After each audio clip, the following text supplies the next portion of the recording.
সম্মানিত ভাই মাননীয় সংসদ সদস্য ব্যারিস্টার সুমন যে নিয়মে বলেছেন, এটাতে মনে হতেই পারে অনেকের কাছে যে সবই বুঝি ওনার কাছে গেছে। এটা ব্যক্তিগত না।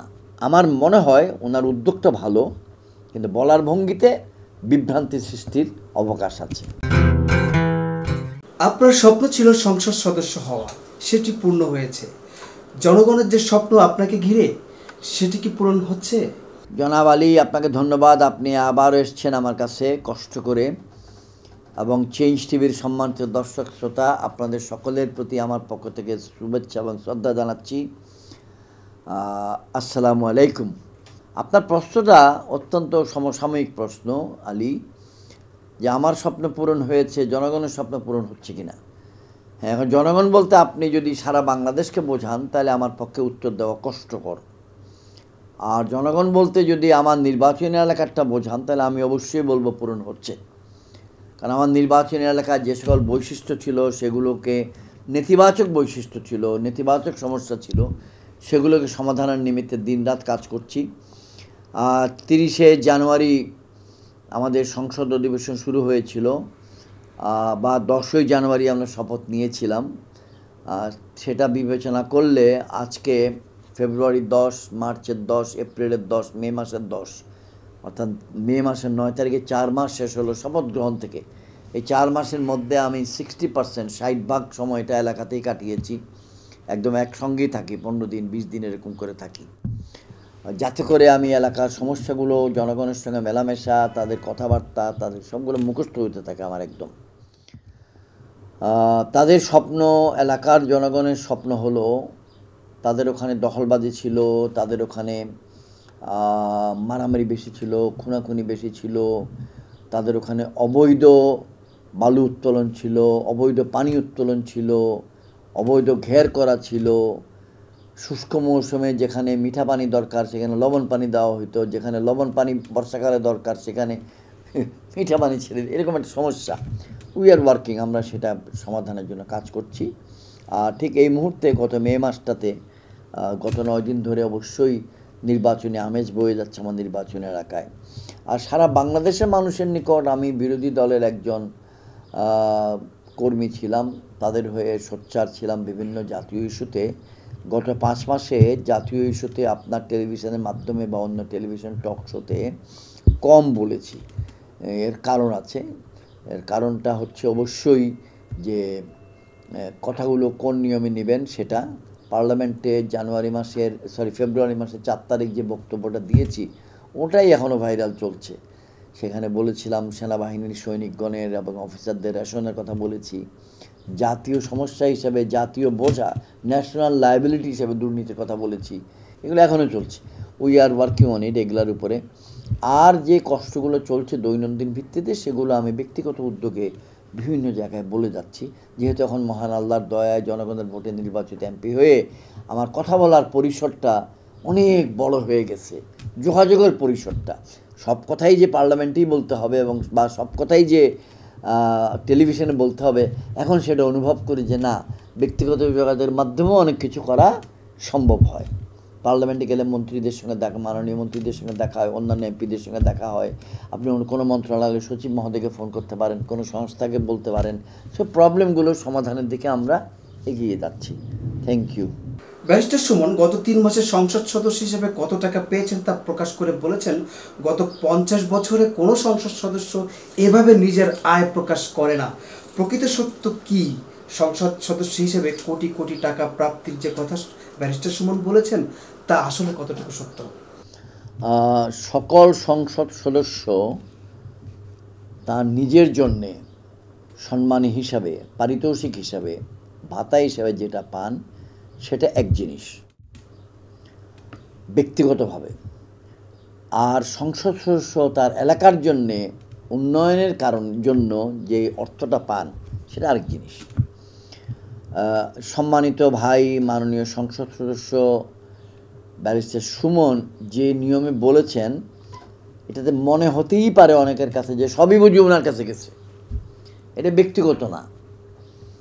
উনি সংসদে বলারও 1 মাস আগে আমি সংসদ সদস্য হিসাবে প্রথম যে বরাদ্দ দেই কাবিখা কাবিটা, সেটা লিখে ফেসবুকে দিয়ে দিছি, আমার এলাকার ফেসবুকে, যাতে জনগণ জানে।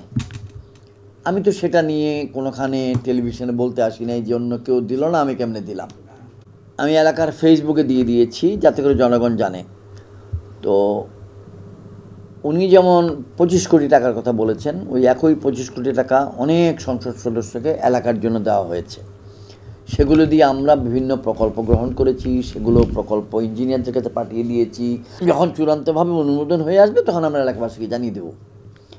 হ্যাঁ, উনি একটা অভিনবত্ব করেছেন, সেটা হলো পার্লামেন্টে সেটা বক্তব্যের সময় বলার।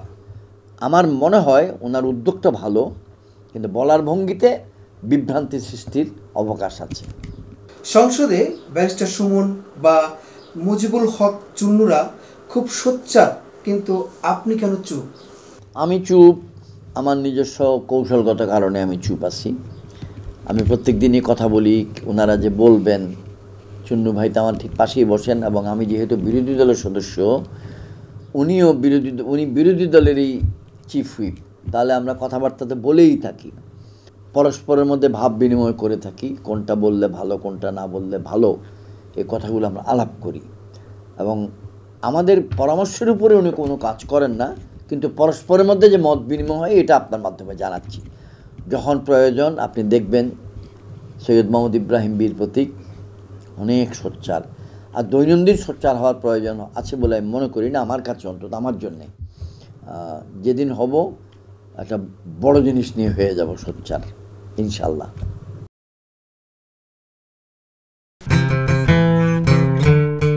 এই চেঞ্জ টিভি গণমুখী চরিত্রের মুক্তিযুদ্ধের ধারাবাহিকতায় তার ভূমিকা রাখবে, মুক্তিযুদ্ধের সপক্ষে তার ভূমিকা রাখবে, এবং মুক্তিযুদ্ধের চেতনার আদর্শকে ধারণ করে লালন করে চেঞ্জ টিভি উত্তরোত্তর তার উন্নয়ন, তার সমৃদ্ধি আনবে।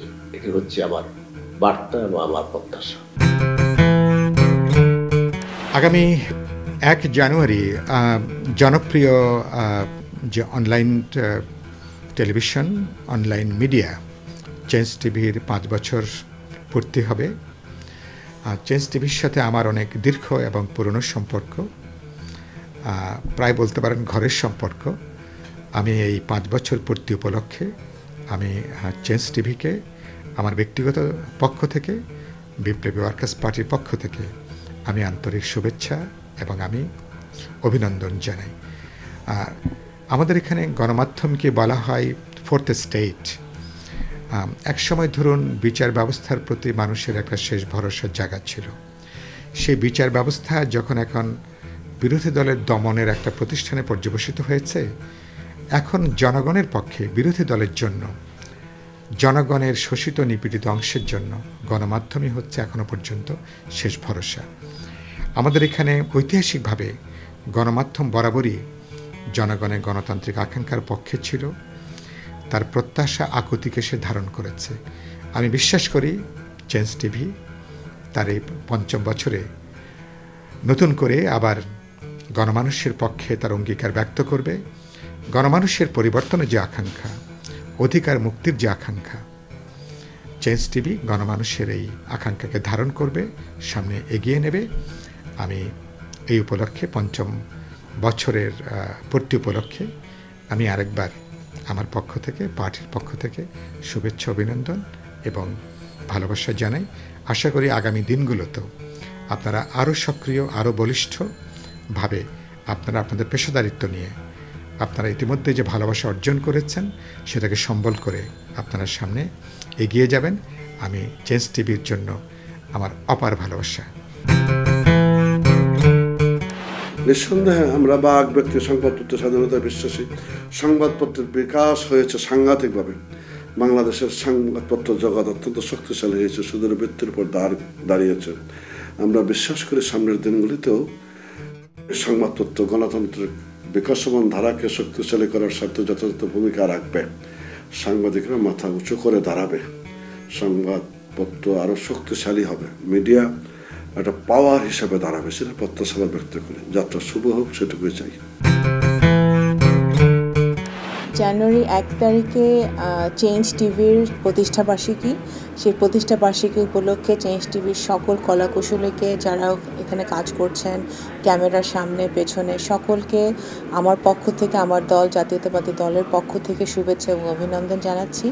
আপনারা ইতিমধ্যেই গুণগত বস্তুনিষ্ঠ সংবাদ পরিবেশন করছেন, সারা দেশ থেকে সত্যটি তুলে এনে আমাদের সোশ্যাল মিডিয়ার মাধ্যমে, প্ল্যাটফর্মের মাধ্যমে মানুষের সামনে তুলে ধরছেন। সেজন্য আপনাদেরকে ধন্যবাদ জানাই। আশা করি মুক্তিযুদ্ধের চেতনাকে ধারণ করে আপনারা স্বাধীনতাকামী মানুষের কথা বলে যাবেন, গণতান্ত্রিকামী মানুষের পক্ষে থেকে কাজ করে যাবেন।